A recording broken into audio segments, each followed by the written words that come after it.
menasehati orang lain di hadapan orang banyak, dia akan merasa itu sebuah perbuatan baik, padahal itu adalah menghina orang lain. Kalau mau nasihat ya jangan di depan orang banyak, itu namanya menghinakan orang lain.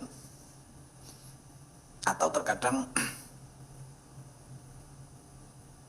syaitan mengajak kita mengeluarkan sedekah yang banyak, lalu setelah itu kita merasa orang yang sangat dermawan, padahal harta yang kita berikan juga bukan harta kita, tapi pemberian Allah Subhanahu wa ta'ala.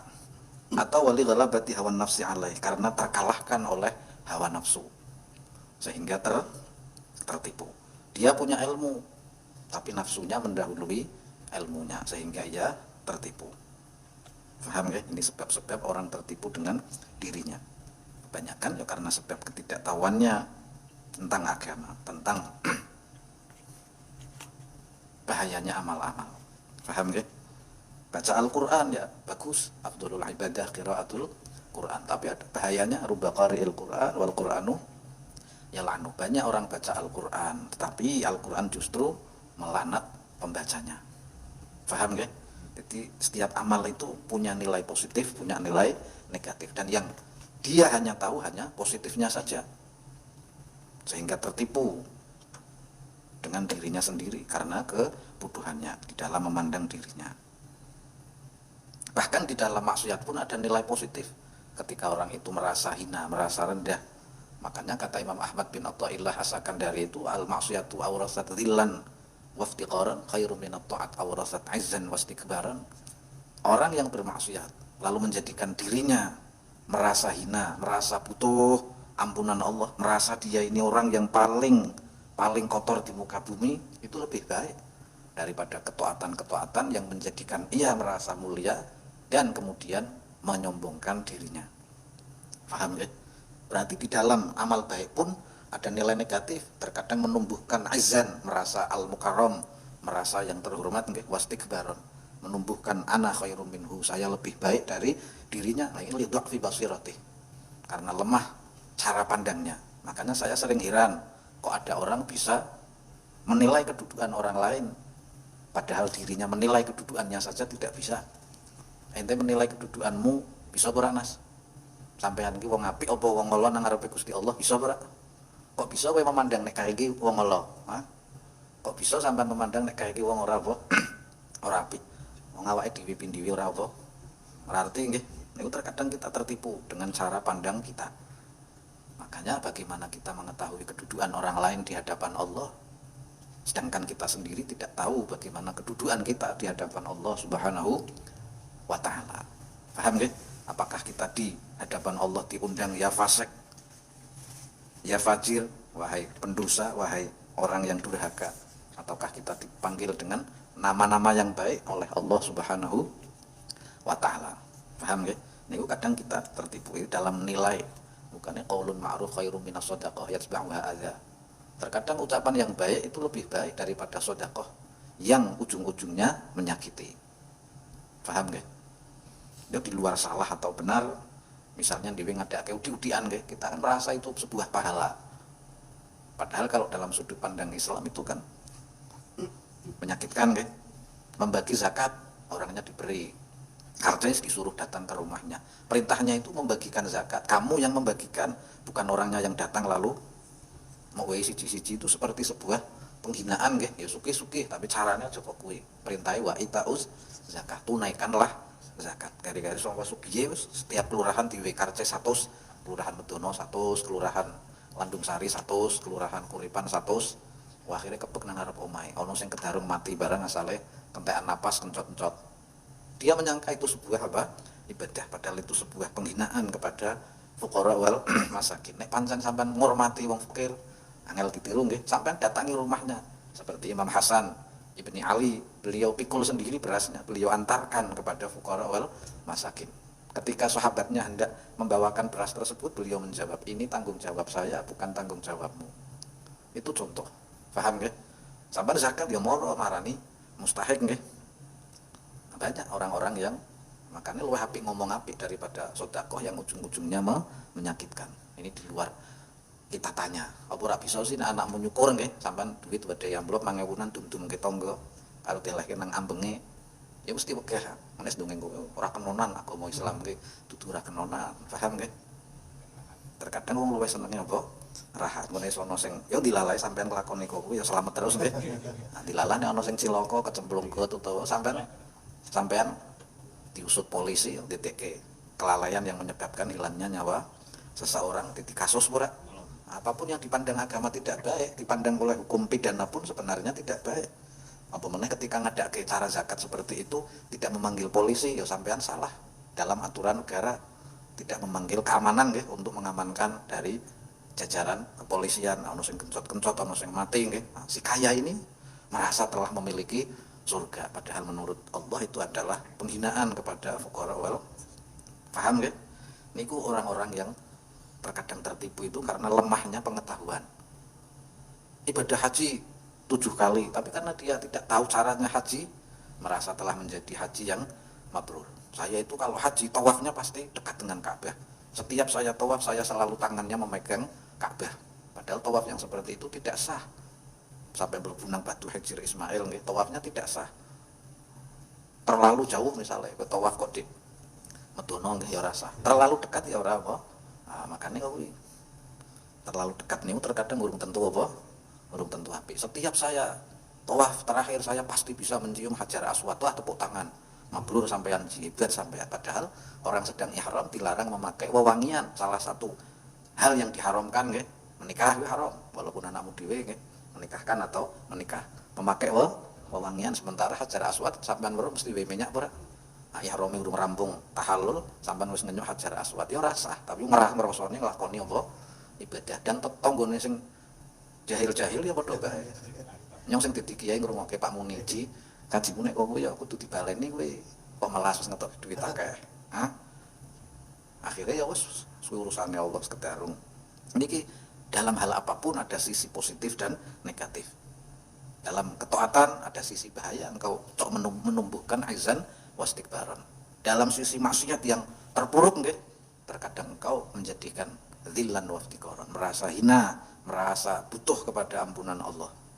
Paham? Maka banyak orang-orang yang celaka karena tertipu kebaikannya. Banyak orang-orang yang selamat karena ia terpuruk dalam keburukannya. Lalu dia tidak pernah menganggap orang lain itu lebih buruk dari dirinya. Paham nggih? Karena wis weruh keburukane nggih. Nyong ki mabuk wis tau, zina wis tau, maling wis tau, mateni wong wis tau, nipu wong ya ping pirang-pirang, dosaku ki akeh pura. Lalu ya merasa orang yang paling hina di muka bumi itu. Kadang tok nditekke wali nggih. Bukan ono pejingan tengik titi wali dalam sekejap itu karena kemaksiatannya yang bertahun-tahun menumbuhkan dzillan wa iqaran. Paham? Jadi orang tertipu itu ya umumnya karena lidhu'fi basirati wa li jahli, karena lemahnya pandangan terhadap agamanya dan karena kebutuhannya di dalam bahaya-bahaya amal. Makanya sering kalau sahabat yang lain bertanya tentang keutamaan amal, sahabat Mu'adz bin Jabal bertanya tentang bahayanya amal. Fakir iki yo apik, jare kiai-kiai kan sok wong wis kok dadi wong fakir. Besok nang akhirate ora kakean hisab. Fakir ono bahayane, kadal faqru ayakuna kufran. Wong fakir niku nek ora kuat-kuat sok dadi kufur nggih. Ya ora. Fakir kan menan kakean gresah suwi-suwi sok dadi apa? Kufur ora. Nang jerone sugih ya ono afate batril ghina. Kesombongan orang kaya, memandang wong liya urusan karo gampang. Saiki urusane sing penting duit. Bayar yo salah, iso bener-bener iso salah, sehingga meremehkan orang lain. Semua ada sisi positif dan negatif. Bahkan saya ulangi, perbuatan yang dianggap sangat baik oleh orang Islam, sholat itu pun ada sisi buruknya, sehingga ada ayat wailul lil musallin. Puasa yo ghufirallahu ma taqaddama, macam-macam diampuni dosa-dosanya. Tapi ada laisa lisaimin laisa fi siyami illal ju'i wal 'atsh. Tiada yang didapat orang puasa kecuali lapar dan dahaga saja, kata Imam Ali bin Abi Thalib. Karena yang puasa hanya lahiriahnya saja. Karena yang puasa hanya mulut dan kemaluannya saja. Mulutnya berhenti makan, kemaluannya berhenti berjima, dah itu saja. Glendengi wong yo isi, ribah yo doyan. Nadhar bi syahwat ya apa meneh, begitu sahur langsung buka Instagram kan. Begitu sahur langsung buka YouTube. Kuyang pantura, motone ra poso. Niku banyak mbok posone dhewe ketrima apa ora, sing penting nglakoni apa kewajiban, aja tertipu. Wah aku wis poso sebulan berarti ghufira lahum taqaddam wis di ngapura dosa-dosane. Kena bae malah sing di ngapura sing ora poso, karena kerjane berat, buruh, panas, ya Allah aku ki pengin poso tapi pancen kemelaratan telah menyang ngapurane Gusti nek ora wong poso kiri nyang wis pancen wong paling ra petho sak donya. Anakku cilik pi poso, bojoku poso, keluargaku poso nyong kok ora dhewe ya, kok malah nek kok kuwi temenan, paham nggih? Nelongso akhirnya ora poso ben gak sampean nggih. Ora dilan wa tiqoran. Jadi jangan tertipu pokoknya. Titi wong biasa baik, ora susah. Mudah tertipu. Baik tertipu oleh ilmunya atau oleh dirinya. Secara ringkas tertipu itu ada tertipu oleh ketaatannya atau kemaksiatannya. Misal ketipune wong taat memandang dirinya ketika mencari ilmu telah memperoleh pahala, telah menjadi orang yang mulia, padahal dia tidak melakukan apa yang ia ketahui. Ini ketipunya orang yang mencari ilmu. Atau dia punya ilmu dan mengajarkan ilmunya, dan ia menyangka dirinya telah menjadi orang yang ikhlas, padahal tidak pernah melakukan, menguji dirinya untuk melakukan hal-hal yang ikhlas. Contoh menguji dirimu ikhlas, mencium tangan orang yang derajatnya di bawahmu aja. Kaya misale sampean kok ngimpung tangane wong sing dianggep rendah, ustaz itu, habib itu, kiai itu, sementara dhewe rumangsa ustaz nggih cacak, atine priye aja gelem disungkemi tok nggih. Sungkem karo wong sing terkenal maling aja, sungkeme karena apa ngormati tuwane karena dene luweh apa? Luweh tuwa. Grundel ora atimu. Kadang ujian-ujian keikhlasan ini banyak urung teruji wis merasa apa? Ikhlas, merasa dirinya telah menjadi orang alim yang mengamalkan ilmunya dan kelak akan bisa memberi syafaat. Atau orang yang banyak sholat, banyak bangun malam, banyak berpuasa, lalu ia takjub dengan dirinya, merasa bangga dengan dirinya. Niki biasanya tertipu nih wong-wong sing ahli apa ketaatan. Alhamdulillah pernah api yang mengiso sholat tahajud yakin nek mate pur. Niki arane takjub. Takjub niku bangga dengan dirinya. Lah nek sampai alhamdulillah aku ki bengi bisa tangi bengi. Nek si akeh lha ngorok tok ora tau tangi bengi, lha iki arane takabur, wis nyaingke karo wong liya. Kaya iblis muni ana khairum minhu, aku lebih baik dari ada saingannya yaitu Nabiullah Adam alaihis. Nek takjub kan ora bar salat alhamdulillah. Nyong wis salat pikiranku adem nyong. Wis muni nggo aku. Berarti wis takjub nggih. Dia tidak sadar bahwa salatnya, ibadahnya adalah pemberian dari Allah. Dia mampu mengangkat tangan, lesannya tidak pelo, tidak pekok nggih karena pecahnya pembuluh darah di kepala kan titine mencong ora cangkeme. Muni alhamdulillah ngel ora. Kok merasa sing berbuat denen jare inna sholati wa nusuki wa mahyaya wa mamati lillahi rabbil alamin. Katanya ketika sholat usolli fardhu maghrib lillahi ta'ala. Mangke kok li untuk diriku karena aku. Aku sholat maghrib kan karena Allah. Niate kok kowe nggih usolli fardhu maghrib lillahi ta'ala apa li nafsi nggo awakku dhewe, krana awakku dhewe. Tapi dong wis sholat kok alhamdulillah aku wis sholat. Nah, kita takjub muhbitun lil amal, lenyap semua pahalanya. Wal ujubu muhbitun lil amal, bangga menjadikan amale runggat. Jadi semua amal niku nompo yazid wa yanqus, nompo bertambah nompo berkurang. Illa sholata ala nabi Muhammad sallallahu alaihi wasallam yazid wa yanqus, kecuali sholawat kepada Rasulullah dia terus bertambah tidak pernah berkurang. Makanya wong bodho ninggal ke maca apa selawat ki paham nggih. Nah amal liya bisa apa berkurang. Sebab misalnya sing sering ki dari Imam Hasan Al-Basri, aku tidak pernah melihat bahaya orang sholat yang lebih bahaya dari ujub. Kadang sholat itu rampung pe ujube wis metu kok. Alhamdulillah aku iso tarawih full yakin bulan Ramadan iki.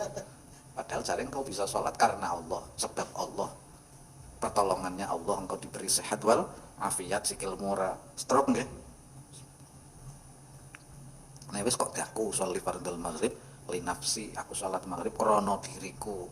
Jarine lillahi, katanya lillahi ta'ala, faktanya li anfusina, untuk diri kita apa sendiri. Ini katanya karo apa faktanya.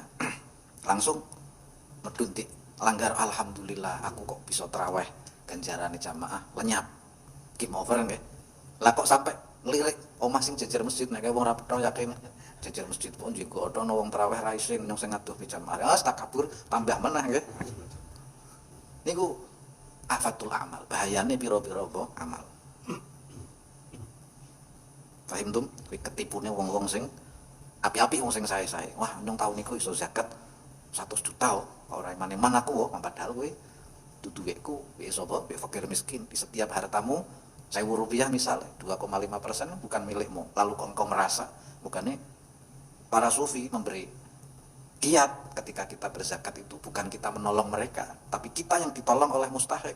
Coba nih di Indonesia ini nggak ada mustahik, lalu hartamu menumpuk menjadi racun bagi kehidupanmu di dunia dan akhirat. Zakat sing bondo sing ora dizakati inti diracun.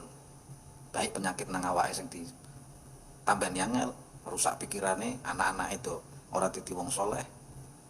Rezekine ora ono apa berkahe, kebangkrutan yang tidak disangka-sangka, tumun-tumun kok lenyap nggih. Karena engkau memakan hak milik orang lain. Engkau punya uang 1 juta, yang 25.000 itu bukan milikmu. Kok engkau merasa apa? Memberi, padahal engkau memberikan haknya. Iki pancen hakmu, kang dudu duitku tak wekehke sampean.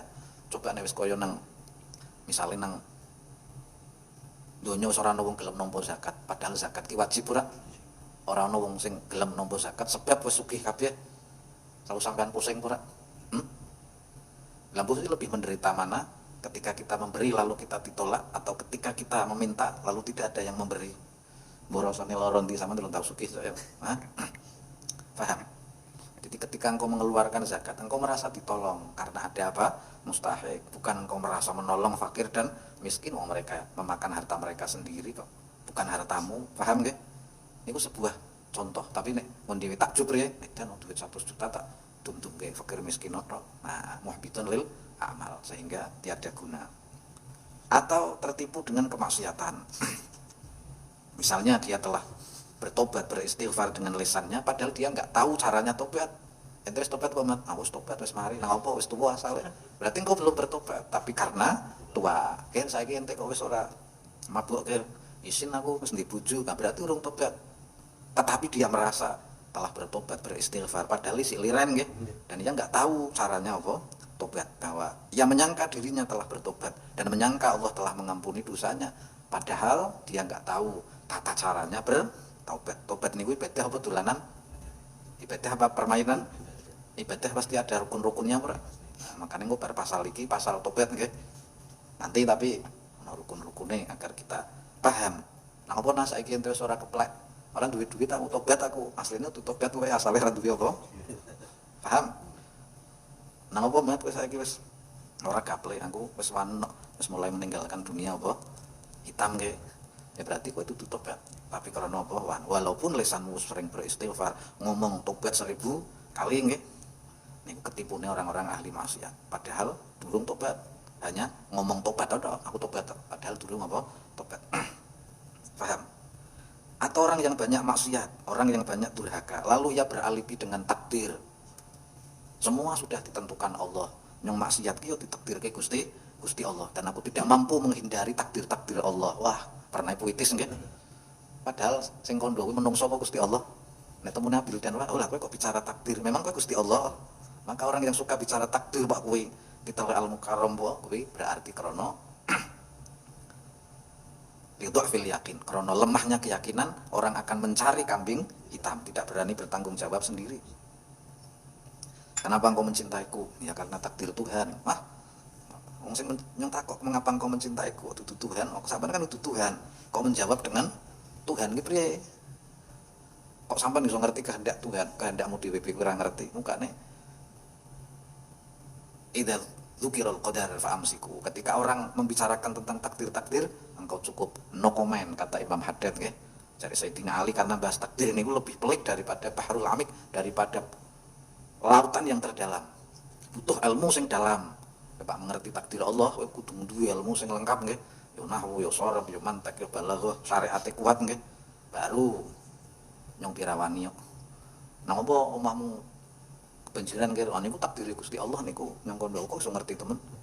Kayak kenal Gusti Allah kapan kok ngerti takdire iki? Hah? Nek temu Nabil dan wah nang apa omahku kebanjiran, aku orang dhuwur, paham nggih? Nyatane kok yo ora tau kebanjiran. Lambung ngesuk-ngesuk ora ngerti nggih. Liyane pinjir kok ora pinjir. Ya asale dhuwur, kok kowe paham nggih? Niku contoh saja. Kenapa engkau tidak sholat? Lah kan sholat sing ngersake sapa? Allah. Ora sholat dikersake sapa? Allah. Lah nek kowe sengit ora sholat berarti kowe sengit Allah. Wong aku ora sholat ki dikersake Gusti Allah. Hah?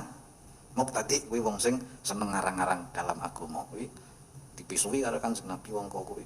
Dipisui ahlul bidah iki kilap nggih, seneng ngarang-ngarang yasu jare kilapun iki kan apa? Menggonggong tapi ora paham sing di apa? Gonggongke nggih. Memang misuh ora entuk ya asal sing dipisui pas nggih. Ahlul bidah kilapun. Iki wong kok ki senenge ngarang-ngarang ora arti. Engkau menyangka kepada Allah dzanna sau dengan persangkaan yang buruk nggih. Kowe meyakini takdir keyakinan persangkaan. Hah? Sementara Allah tidak dicapai dengan persangkaan-persangkaan.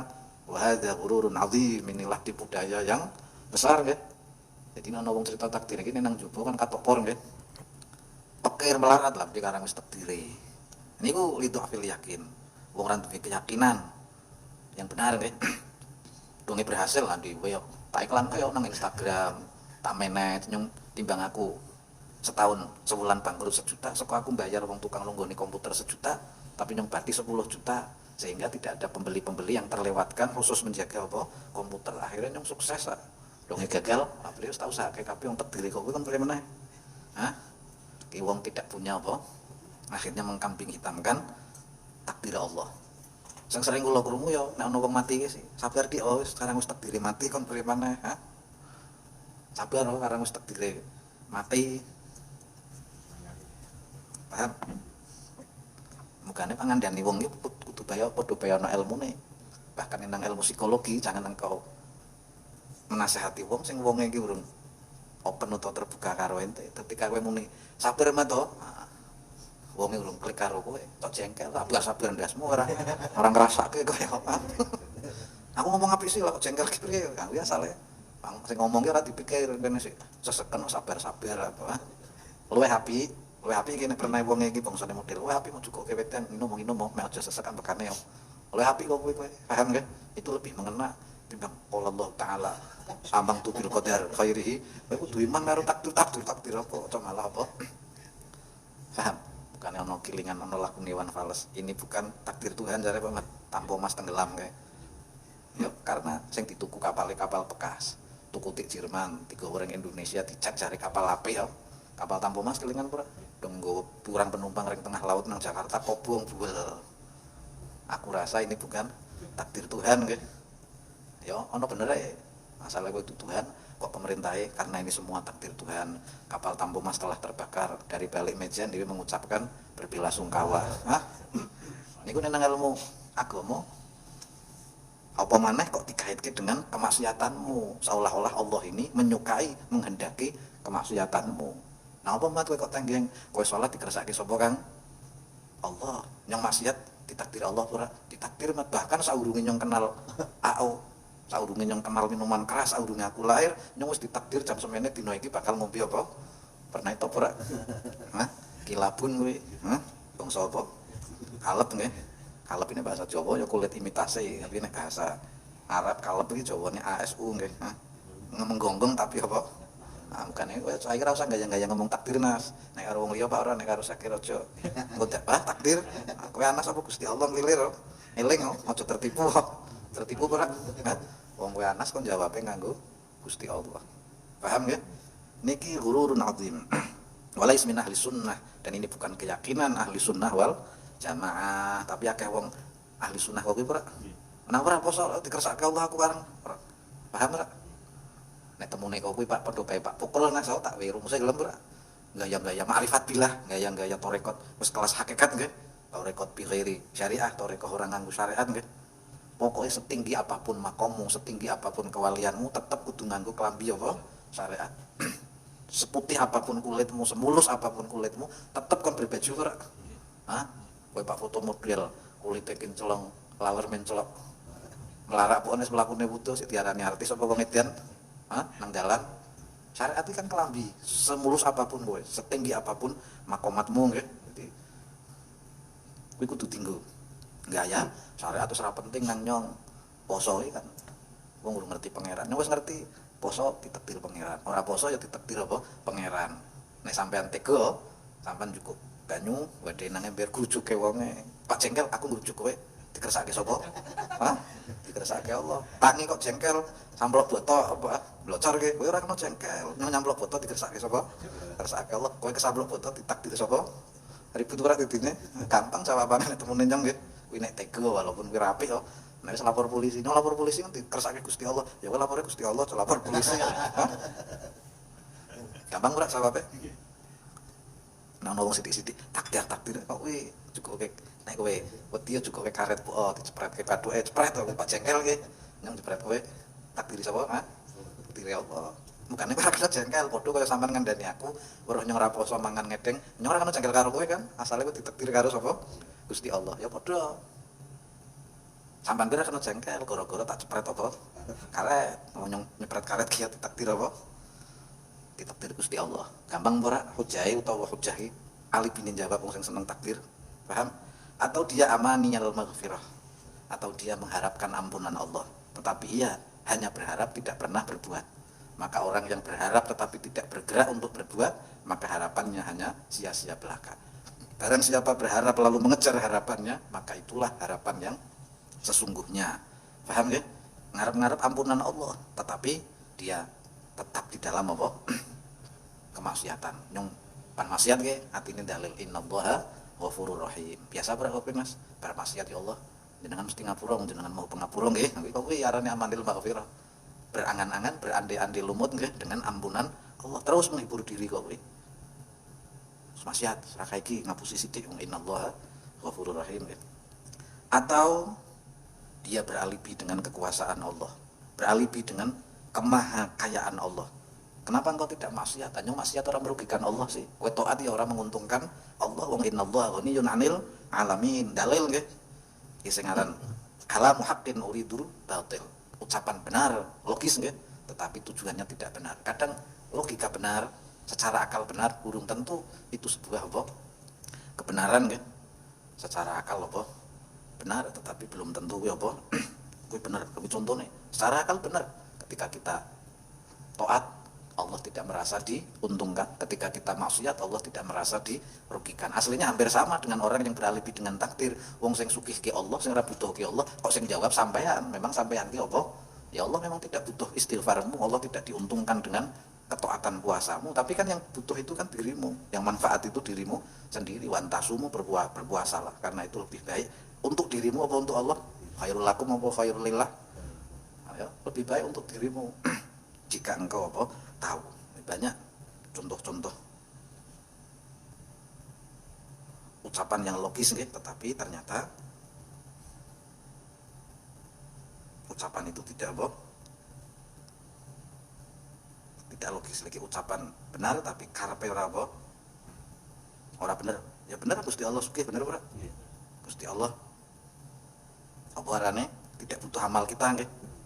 Contoh logis misalnya lagi ana wong guyon petekan nggih, kewan apa sing paling kendel waninan? Jarene kewan tumo nggih, kutu rambut nggih. Hah? Presiden yo wani ngencot sirahe presiden, mertuamu yo wani, cacake ngencot sirahe mertuamu wani ora? Hah? Tumo wani ora ngencot sirahe mertuamu? Hah? Masuk akal ora kowe? Tapi bener ora? Hah? Masuk bener? Hah? Sapa sing kodho kewan paling kendel tumo? Mana penelitian jurnal ilmiahnya? Kuwi masuk akal. Cacing dimasukkan ke alkohol atau ke khamr atau ke arak nih, cacing ini geleleng. Lihat saudara-saudara, cacing ini nempel bunang arak geleleng, maka mari kita minum untuk obat cacing. Masuk akal ora? Masuk akal. Tapi benar ora? Maka tidak semua kebenaran itu diterima dengan akal. Ada kalanya dengan mata, ada kalanya dengan akal, ada kalanya dengan hati nih. Walaupun benar. Paham? Misalnya watu nggih, batu sing amoh batu apung apa batu apa cemplungke ning arak nggih terus dikocok ancur. Ya saudara-saudara, batu sing amoh, batu ginjal kan amoh lebuke nang arak dikocok ancur. Kowe lara batu ginjal ngombe arak bae. Pernah secara mata kuwi benar bisa menghancurkan apa? Batu arak dikocok nang jero kocok, paham nggih? Memang wetengmu kocok. Lalu dia minum apa? Bukan ono konco salah paham ono. Periksa dari dokter, dokternya bilang kamu ini anemia atau kurang darah. Amnesia, anemia sih. Oh ya saya kurang darah ya dok ya. Nah, akhirnya dia pulang tekoring daerah kidul Bojongan Pono kan akeh wong adol didih paham ora? Tahu yang terbuat dari darah nggih. Biasanya diambil di tempat penyembelih yang kayak terus bu cara bikin didih bersih didih enak jare koyo ati rasane yo. Timpal-empal kayak dirisi karena kepahamannya dia kurang apa? Darah. Lalu ya makan tahu didih. Memang tahu didik itu orang Pekalongan juga si akeh sing mangan Ustaz Jumhuri ya. Hah? Ora takok halal haram. Tahu kadang nek sing mripate ra paham artine tahu bacem. Wong bentuke mah mirip apa? Tahu bacem. Akhirnya dia makan itu didih. Nah, padahal darah ini sini wis penyakit. Kuman, kotoran diambil dari tempat yang kotor dimakan. Awalnya pasti berpenyakit, mutah deh nen. Akhirnya justru terjadi komplikasi macam-macam, goreng rumah sakit, tilar donya wis.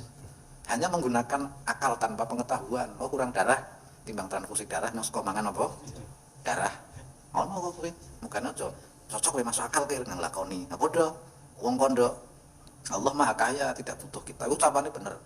Tapi karepe ora apa? Ora bener. Padha kaya ucapan masuk akal belum tentu apa? Benar. Atau nenyong, ono sing luwih kendel tumo lah apa laler apa? Ya ora nemplok nang sirah presiden, nemplok ning got nggih, nemplok ning sirah macan pe wani, jare macan nggih Raja Rimba singa laler wani apa? Mencelok walaupun tumo padha pe wani apa? Mencelok apa nggih. Niku sebuah contoh, diterima akal. Nah, kemudian akal menerima bener mesti Allah kan. Laisa tadurruhu dzunub wala tanfa'uhu ta'at. Allah tidak rugi dengan dosa-dosa kita dan Allah tidak memperoleh manfaat dengan ketaatan kita. Wah akhirnya ngabur-ngabur. Nah ini orang yang tertipu dengan kemaksiatannya, dan senjata ini yang paling sering digunakan Allah untuk para ahli apa? Maksiat. Qad alqahu syaitan ala qalbi hadzal mutamanni. Ini adalah senjata setan paling sering. Gusti Allah kita ndewe dosa ya. Gusti Allah ra rugi ndewe padahal dekne kakean apa? Dosa. Sehingga orang itu tidak berusaha memperoleh ampunan Allah Subhanahu wa ta'ala. Ada lagi orang yang maksiat kemudian berpegang kepada kesolehannya orang tuanya, kesolehannya nenek moyangnya. Ada lagi yang orang ahli maksiat tertipu dengan kesolehan orang lain, kesolehan gurunya, kesolehan temannya, kesolehan istrinya. Wah istriku hafal Quran, mending aku nulungi nyong mlebu apa?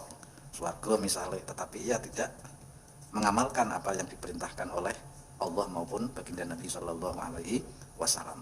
Niki flashback utawa resume utawa ringkasan dari apa yang kita bahas, dan macam-macamnya tertipu itu masih banyak sekali dan tidak bisa selamat dari ghurur atau tertipu itu illa ruju ilallah, kecuali kita berlindung kembali kepada Allah. Maksudnya bagaimana? Insya Allah pertemuan berikutnya setelah hari raya, karena menjelang hari raya Idul Fitri, kajian Nasuhid Diniyah istirahat libur dahulu, insya Allah dimulai setelah manaqib sholat bulan Syawal 1443 Hijriah. Jadi menjelang Idul Fitri, ja'alanallahu wa iyyakum minal aidin wal faizin wal maqbulin wal maghfurin wal masturin wa kullu amin antum bi khairin ajmain. Apabila saya ketika mengaji bersama membaca kitab ada yang mungkin kurang berkenan, saya mohon maaf. Dan semoga kita diberi umur panjang, sehat walafiat sehingga bisa melanjutkan kajian kitab Nasuhid Diniyah lil Imam Al-Habib Abdullah bin Alawi Al-Haddad radhiyallahu taala anhu. Dan semoga Allah merahmati, meridhoi guru-guru kita. Al-Hadiniyah Al-Fatihah.